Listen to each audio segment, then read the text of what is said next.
It all started with a mistake I can never undo. One night that changed everything. That one night was enough to shatter the life I had built with a man who once looked at me like I was his whole world.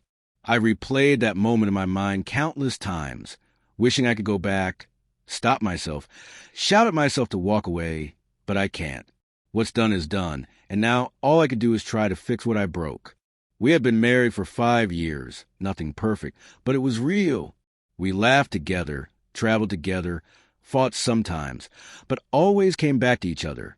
He was patient, loyal, kind, the kind of man who never forgot to send me a good morning text or bring me medicine when I was sick. But somewhere along the way, I stopped appreciating him. I didn't even realize how distant I'd become, how cold my words sounded, or how often I brushed off his efforts to make me feel loved. Then came that night, the night of my friend's birthday party.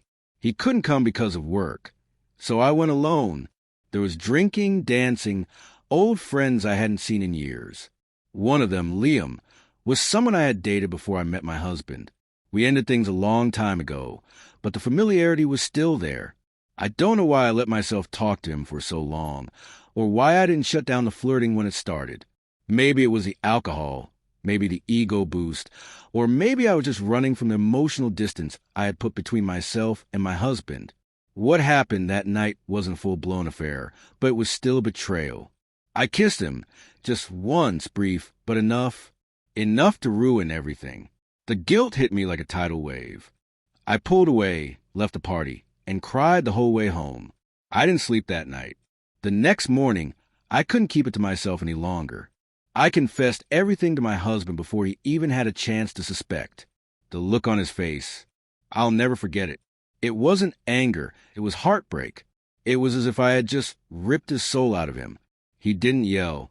He didn't insult me.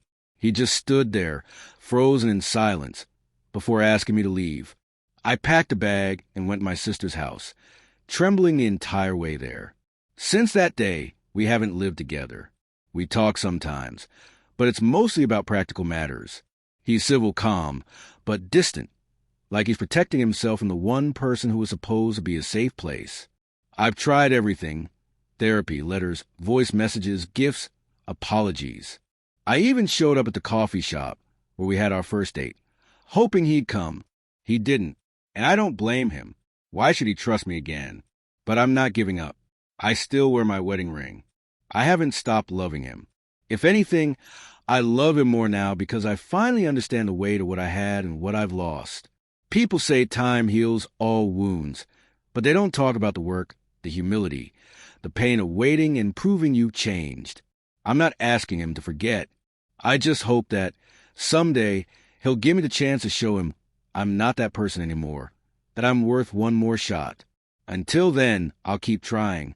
Because when you destroy something as precious as this, you don't get to give up.